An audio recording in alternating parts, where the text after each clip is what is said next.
Hello, പുതിയൊരു വീഡിയോയിലേക്ക് എല്ലാവർക്കും സ്വാഗതം. ഇന്ന് പതിവിലും വ്യത്യസ്തമായിട്ടുള്ളൊരു വീഡിയോ ആയിട്ടാണ് വന്നിട്ടുള്ളത്. ഇതെന്താണെന്ന് എല്ലാവർക്കും മനസ്സിലായിട്ടുണ്ടാവില്ല. ഇതാണ് ചങ്ങലപെരണ്ട എന്ന് പറയുന്നത് കേട്ടോ. ഇത് നമ്മുടെ നാട്ടിൽ ചങ്ങലപെരണ്ട എന്നാണ് പറയുന്നത്. വേറെ സ്ഥലങ്ങളിൽ ചിലപ്പോൾ വേറെ പേരിലൊക്കെ ആയിരിക്കും അറിയപ്പെടുന്നത്. എന്തായാലും പഴയ ആൾക്കാർക്കൊക്കെ ഇത് നന്നായിട്ട് അറിയാൻ പറ്റുമായിരിക്കും. അപ്പോൾ ഇത് വച്ചിട്ട് നമ്മൾ എണ്ണ കാച്ചി ഉപയോഗിക്കുകയാണ് കേട്ടോ ചെയ്യുന്നത്. അതായത് നടുവേദന, അതുപോലെ ഡിസ്ക് പ്രോബ്ലം, ജോയിൻറ്റ് പെയിൻസ്, ഇതിനൊക്കെ മാറാൻ വേണ്ടിയിട്ട് നല്ലതാണ് കേട്ടോ. എണ്ണ കാച്ചി തേക്കാം. അല്ലെന്നുണ്ടെങ്കിൽ നമുക്കിത് അച്ചാർ, നമ്മൾ മാങ്ങ നാരങ്ങയൊക്കെ അച്ചാറിടത്തില്ല, അതുപോലെ തന്നെ ഇത് വെച്ചിട്ട് അച്ചാറിട്ട് കഴിക്കാവുന്നതാണ്. പിന്നെ നമുക്ക് ചമ്മന്തി അരയ്ക്കുന്ന കൂട്ടത്തിൽ തേങ്ങയ്ക്കൊപ്പമൊക്കെ കുറച്ചിത് വെച്ചിട്ട് നമ്മൾ ചമ്മന്തി ആയിട്ടൊക്കെ നമുക്ക് കഴിക്കാവുന്നതാണ് കേട്ടോ. അപ്പോൾ ഏത് രീതിയിൽ വേണമെങ്കിലും നമുക്കിത് ഉപയോഗിക്കാം. ഇപ്പോൾ ഞാനിത് എടുക്കുന്നത് എണ്ണ കാച്ചി എടുക്കാൻ വേണ്ടിയിട്ടാണ്. അപ്പോൾ ഇത് നമ്മൾ നന്നായിട്ടൊന്ന് കഴുകിയെടുത്ത് കട്ട് ചെയ്ത് മിക്സിയുടെ ജാറിൽ ഇട്ടിട്ടുണ്ട്. എന്നിട്ട് ഇതൊന്ന് അരച്ചെടുക്കണം, നല്ല രീതിയിൽ അരച്ചെടുക്കണം.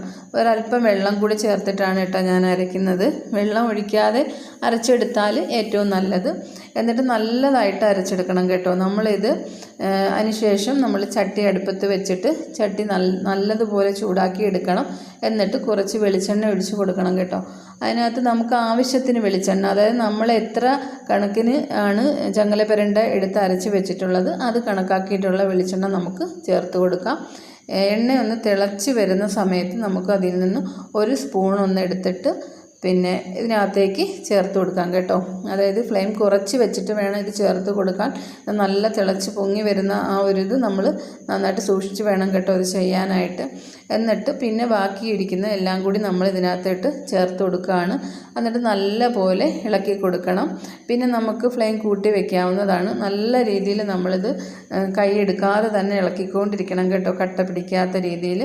അപ്പോൾ നമുക്ക് എണ്ണയൊക്കെ കാച്ചുന്ന ഒരു പരുവമില്ലേ, മുടിയിലൊക്കെ തേക്കാൻ വേണ്ടി നമ്മൾ എണ്ണയൊക്കെ കാച്ചുന്ന ആ ഒരു പരുവം വരെ നമ്മളിതൊന്ന് മൂപ്പിച്ചെടുക്കണം കേട്ടോ. അപ്പോൾ ആ മൂപ്പിച്ചെടുക്കുന്ന സമയത്തൊക്കെ നല്ലൊരു മണം ഉണ്ടാവും ആ എണ്ണ മൂത്ത് വന്നതിൻ്റെ. അപ്പോൾ നമുക്കത് മനസ്സിലാക്കാനായിട്ട് നമുക്ക് ഒരു മാർഗം കൂടിയുണ്ട് കേട്ടോ. ഈ ഒരു പരുവത്തിലായി കഴിഞ്ഞാൽ നമുക്കറിയാൻ പറ്റും നല്ല രീതിയിലായിട്ടുണ്ടോ എന്നുള്ളത്. എങ്കിലും നമുക്ക് കുറച്ച് അരി ഇതിനകത്തേക്ക് ഇട്ട് നോക്കാം കേട്ടോ. അപ്പോൾ അതൊക്കെ ഒന്ന് പൊങ്ങി വരും കേട്ടോ. അപ്പോൾ ആ ഒരു രീതിയിലായി വരുമ്പോഴത്തേക്കും, ഒന്ന് മൂത്ത് വരുമ്പോഴത്തേക്കും നമുക്കിത് തീ ഓഫ് ചെയ്യാം.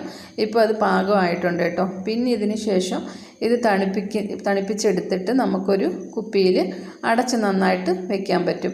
പിന്നെ നമുക്ക് ആവശ്യാനുസരണം എപ്പോഴാണോ നമുക്ക് ആവശ്യം അപ്പോഴും നമുക്ക് വേദനയുള്ള ഭാഗങ്ങളിലൊക്കെ ഇത് തേച്ച് കൊടുക്കാം കേട്ടോ. നല്ലൊരു റിസൾട്ടാണ് കേട്ടോ ഇതിന്. നല്ല വേദന കുറയും എന്നൊക്കെയാണ് കേട്ടോ ഇത് ഉപയോഗിച്ചിട്ടുള്ളവരൊക്കെ പറഞ്ഞിട്ടുള്ളത്. അപ്പോൾ ഞാൻ ആദ്യമായിട്ടാണ് കേട്ടോ ഞാനിത് ഉണ്ടാക്കി നോക്കുന്നത്.